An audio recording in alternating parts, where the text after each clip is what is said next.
reach the fight, the stage of the fight where, they go, oh, then they fight us. But it's actually, then they try to get us to love them. And what I want to say on that briefly, because I don't want to make this talk about all the politics there, is cast a vote, but don't join a cult. They are not our tribe. They are not your personality. They have their own interests, their own values, their own things they're chasing. Try to get what you need from them, but don't give yourself to them, even if you have to vote for them. Instead, what I want to do is set this frame a little different for this conversation. I want you to reflect on where we are, how we got here, and where we're headed. There's a passage from a book that I think for this crowd really resonates. It says, for in every country of the world, I believe, the avarice and injustice of princes and sovereign states, abusing the confidence of their subjects, have by degrees diminished the real quantity of metal value which had been originally contained in their coins. Adam Smith, Wealth of Nations, written in the year 1776. We're not playing games with metals anymore. But if you look around, you can see that the problems from that kind of thinking are springing up everywhere. They're reaching us. They're choking us. And you see this in the internet as well. What is it that's wrong with the internet? The thing that's wrong with the internet is what's wrong with the world, because more and more they're one and the same. A system has been constructed around us, not just through administrations, but through generations, that is fundamentally unfair. What do I mean by that? Look at the economy, right? There's an increasing concentration of resources into fewer and fewer hands.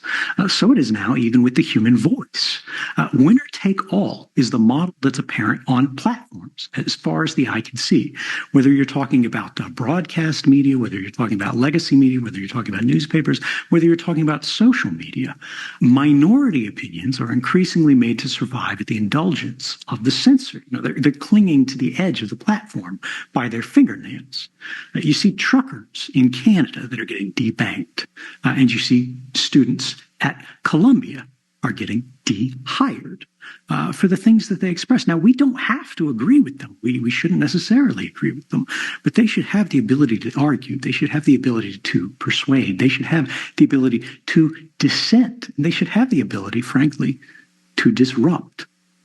That's the thing that makes us progress, right, is the disagreement. If we accept that the system that we inherited is the best that it can possibly be, it shouldn't change, it shouldn't be contested, what we're saying is that we've gone far enough. This point in history is the best, and it's not. We know it's not. Life is still difficult despite the many privileges, despite the many technologies that have blessed us. But somebody made those things happen. Every good thing that you enjoy is the product of someone's labor, the product of someone's effort, the product of someone's ingenuity, the hours of their lives being gifted to us, to the common species. And the system that has been built around us is designed to extract as much of that as possible and return that to the hands of those princes. You'll notice none of the things that I mentioned are, deeply technical in nature. It's all very broad and general audience. But the thing that I want to warn you about tonight is that I fear that is about to change. Our lives have been increasingly intermediated by screens, by panes of glass, right? You are watching this either live on stage because you registered through a smartphone, through a laptop, right? Nobody went and sort of bought a ticket at the counter anymore. That's not how the world works these days. But in order to even set that computer up, to turn it on, to log in, to set up your account, to pull the smartphone out of the box, charge it, open it up, connect it to your Wi-Fi access point, you have to click OK to continue. You have to agree to somebody else's terms of service. You are made to pass through gates of permission that are owned and controlled by others, that do not answer, frankly, to anybody. You see Facebook, you see Google, you see how they've been abusing the trust of everyone in every country, right? You see the EU tries to get a handle on them. They're completely ignored. There was the GDPR, right? General Data Protection Regime, or regulation that was supposed to fix all of these problems. And it didn't work. They say, oh, we'll fine you, 4% of global revenue or whatever if you break the rules. That hasn't happened. And it's been years and years and years. Whether we're talking about governments, whether we're talking about corporations, we're talking about the same thing. We're talking about the systemization of technologies that are designed to order our lives to the benefit of the institutions. They are trying to organize us to benefit them. In some cases, we want this. We want to be able to cooperate. We want to be able to collaborate. We need to be able to work together, right? But we have to agree to this in some way. We should need to. And it's not like click OK to continue or say no and use the phone my way, right? It's click OK to continue or you can't use your iPhone. You can't use your Android phone. It doesn't matter whether Samsung makes it, whether Google makes it, whether Apple makes it. You play by their rules or you don't play at all. And that should be changing. We'll get to it a little bit later where we are making great strides in the context of money, which is why suddenly we see a lot of political interest in these audiences. They understand that there is a new center of power that is rising. But there is a new field of vulnerability that applies to all of us, including all of these luminaries that will be speaking on stage here. And that is artificial intelligence, right? I am not one of the guys that goes on the internet and is like, oh, AI safety, the robots are going to kill us. You need to worry about this. I say, in fact, I want all of them to dump all of these models out on the internet where we can all use these. OpenAI, which is not open at all and is a very closed model company that wants to benefit themselves at your expense. They want to train on your data, but benefit themselves. And they don't want you to have access under the covers. They don't want you to be able to pull down the models, distill it, get one you can run at home, put it on your phone, do whatever you want with it. They want you to have to go back to their watering hole, pay them rents, and to access all of this only through their ways, even if you did have the ability, technologically, hardware-wise, to run this at home. The good news is it is becoming easier and easier to get this stuff in public hands, to run this on home machines. And I'm not just speaking rhetoric here. I've spent the last year using these models myself at home. You can do this too. Open source models, whether we're talking about diffusion models for generative imaging, right? Sort of what you think of like the Mid-Journey, the nice web interfaces. You can do that at home. It's 100% free as long as you've got the hardware to run it. And it's getting easier and easier to do this. Whether we're talking about large language models, Facebook, which again I've been throwing invective at for the beginning half of the talk, has actually been a force for good in this space. Not because they love you or they love us or they love me or anything like that, but because they're afraid their competitors, like OpenAI that I mentioned, are going to build a structure around them, ring fence them in a little plot that they can then tax forever. And Facebook doesn't want to end up there, right? So they go, well, what we'll do is we'll develop tools and give them to everyone else so a monopoly can't form and be used against us. Self-interest more so than altruism, but I still applaud it, right? And I'm no fan of Mark Zuckerberg, but he's done wonderful things here. I hope he continues. I know it won't last forever, but for the moment, while it does, I'll welcome the help that we can get there. But why am I bringing this up, at a Bitcoin conference? Well, the reason why is that Bitcoin transactions are not private. All of you know this here in the general sense because it's 2024 and this is not, back in 2013 where we're saying, Bitcoin is perfectly anonymous and it's money for criminals and whatever. The only person who still believes that is Elizabeth Warren. The reality is that Bitcoin transactions are permanent, they are public, and they can be tracked and they can be linked. An enormous proportion of them are fully doxed, just not publicly doxed. And this is because how do people move in and off of sort of the Bitcoin network, any crypto chain really? And it's through the on and off ramps, right? Through these legacy exchanges that get licensed by all, whatever, New York State or whatever country, whether it's in Dubai, whether it's in New York.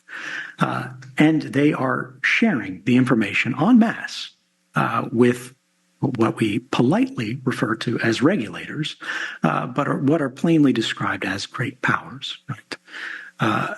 People are not really focused on sending this stuff to the government of Barbados. But if they're worried about catching an indictment from that government, they will send anything that government asks for to them, and then they'll say, is there anything else you need while we're at it? Well, there was still one saving grace, which was there were parts of that chain which were not fully identified and verified. You could have private transactions. You could send $5 for your buddy for pizza, as long as the on-chain transaction fees were low. Otherwise, you wait and save it up. But the idea here is that you could still engage in the network and presume that it would just age off eventually. It's out there. It's on the blockchain. Somebody has it. Maybe they'll prune it. But it's not you. It's not that everybody will know everything you did anywhere all the time forever. Because when they have your transaction history, they have your life history. They know what you read, what you buy, who you send, who you support politically, like where your donations went. All of that is available to them. They can infer your thinking. They can infer your affiliations. At the NSA, we called the kind of information that was not the details of a conversation, right? Not literally reading like your texts, but simply saying that you texted someone. And this was under their interpretation. In my interpretation, it's a violation of the Constitution, but in their interpretation, this didn't impact the Fourth Amendment at all because it's not a search, because it's not reading your messages themselves. It's simply tracking the flow of messages. We called this kind of information metadata, right? And that metadata padded out what was your pattern of life. Metadata can be plainly described as activity records. It's the same kind of thing that a private investigator would get if they just followed you around all day. They don't sit behind you at the cafe and hear everything you say because you would wonder, who is this dude following me? But they sit outside in a car on the street. They see that you go in the cafe at this time. They see that you sit at a table with this other person. They send a guy to go, who is that person? What's his license plate? Who is he? They know that you met. They get the affiliation. They see you go to work. They see you go to the store afterwards. They don't see every item that you bought, but they see where you shop. And as you pad these things out more and more, you get a more and more complete picture of an entire human life without ever having to go, oh, we need a warrant for this. What held that back? Well, cost. You needed a human analyst to go and sift through this. The metadata could be collected automatically by ingesting the world's internet communications through these machines, right? But somebody still had to put their cup in the big bucket, pull it out, and lay it out on their desk and make sense of it. Machine learning models are going to change this. In my opinion, this is already being done. We simply don't have evidence of it yet. It's going to be testing. It's going to be development. We don't know how it's being applied, when it's going to be truly operational. But it is fantasy to imagine that they're not doing this. And there is zero regulation that I am aware of in the United States to prevent this. Nobody is thinking about what these agencies are doing. And we're not just talking about the NSA here. We're not just talking about the FBI. We're talking about the IRS, right? And it's not just the United States. It's every country. You may go, oh, I love the United States government doing this. I hope they spy on me as much as possible. Well, what about China? What about Russia? What about North Korea? What about Iran? What about every little government that you don't like, that you don't agree with, right? And suddenly they can have every life of every person, every day, at every moment, on a live feed, being interpreted at machine speed. And then you start feeding that those inferences into a decision-making process. This is the reason that I bring up the protesters at Columbia University, the protesters in Canada, right? It doesn't matter whether you're liberal, it doesn't matter whether you're conservative. If you stick out, if you stand out, you're going to become non-normative. Or rather anomalous.